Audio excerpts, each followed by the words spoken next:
This is a project that you've been working on. It's coming to a head, coming to the end of its project life, because Velodrome is just around the corner. And what is Velodrome? Velodrome is where we take these big cars and little cars, or anything RC, and go and destroy it. So the velodrome that we go to is the Coburg concrete velodrome. Yes. It's been there for a very long time. It was built for the '56 Melbourne Olympics. That's right. And we drive radio control cars around there. It's got huge berms. Twice a year. And the cars would be doing, the faster cars are 150, and we've had some doing 180 down the street. Yes. And that's kilometres an hour. And it's pretty. So it's like 100 mile an hour, isn't it? Yeah, in the old money. In the old money. It's pretty spectacular, and it goes wrong often. And we don't try to. Yes. This year we've added another dimension to the event by having an infield event. Yes, allowing off-road cars. Off-road cars or cars to do off-road things. Yep, jump really high. We've That's right. built 2 ramps side by side, and we should send RC vehicles at a guesstimate 8 to 10 meters in the air. Hopefully. Vertically. Now, off-road cars are also often seen at the velodrome too. You know, off-road cars around the circuit, they go really well. Jeff Biggity Biggs has said that Monty is going to be sent. Oh, excellent. Yep. Very good. And if he hasn't said that, I'm saying it for him. Now, of late, these 1/8 scale cars seem to be the perfect mix for working well at the velodrome, because the velodrome is not glass smooth. It's got some bumps and some cracks. Yes. And this size of vehicle tends to handle all that really stably, really well. Yep. So what we have here, as you guys have seen over the last 3 weeks, we went from, this is the HR-1 GT8E conversion kit. Yes. So it started off as a buggy. Started off as a buggy. Started off as a buggy. Look at that. Yes. Exactly like that.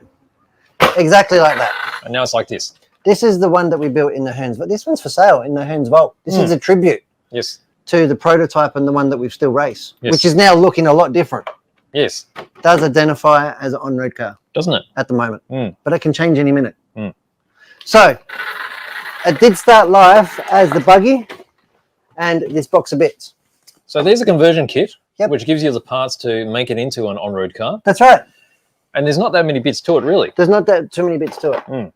It's a small box, so it didn't come with the body. I didn't assemble the body.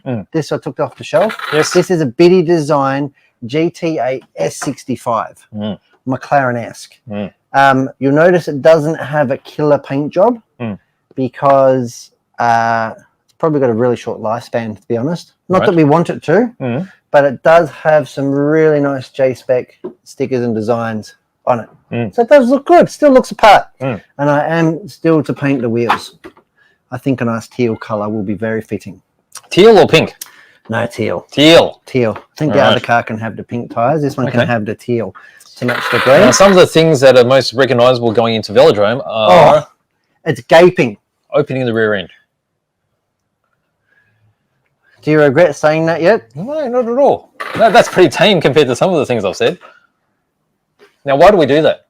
To let the air out. That's right, because without having an escape point for the air that accumulates on the inside of the chassis, it tends to, that's right, and it lifts up the rear end, forcing the car to lose control. Lose control, lose traction, lose control, spin out. Yes, that's right.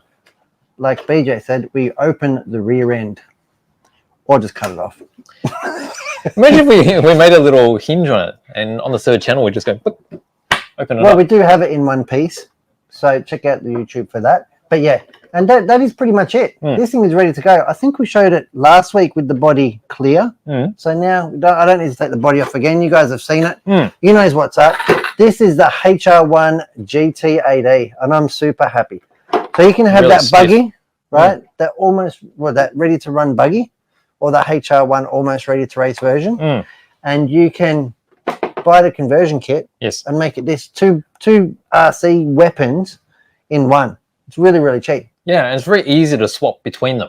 Took me, once the shocks were built, it would take you about 20 minutes, 15 minutes. It's really, there's about 8 screws to do. It'll be so versatile for that particular chassis. You can take it to the on-road track, and then change it and take it to an off-road track. Off-road track or hoon around. You know what I mean? You hoon around the streets, smoke the tyres. The tyres are, in fact, GRPs. And if you like speed runs, this will be the perfect setup. Perfect setup. So I'm really excited to, last year this very vehicle did represent at the velodrome as a buggy. this year representing as a GT8E, and I'm super excited. Nice, Super excited, Beach.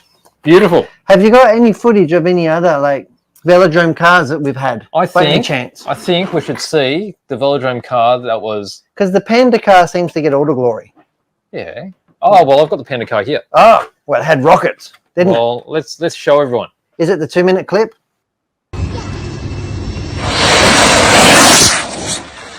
So that was the rocket car. That was the rocket car. Watch it again. That was the FS Racing. Can I watch it again?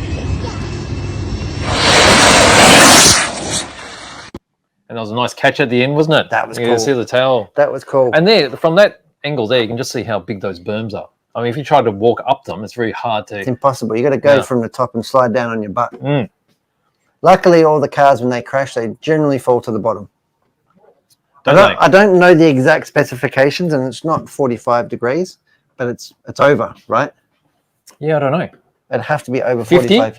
You can try to climb up 55? there. You can get there halfway on all fours.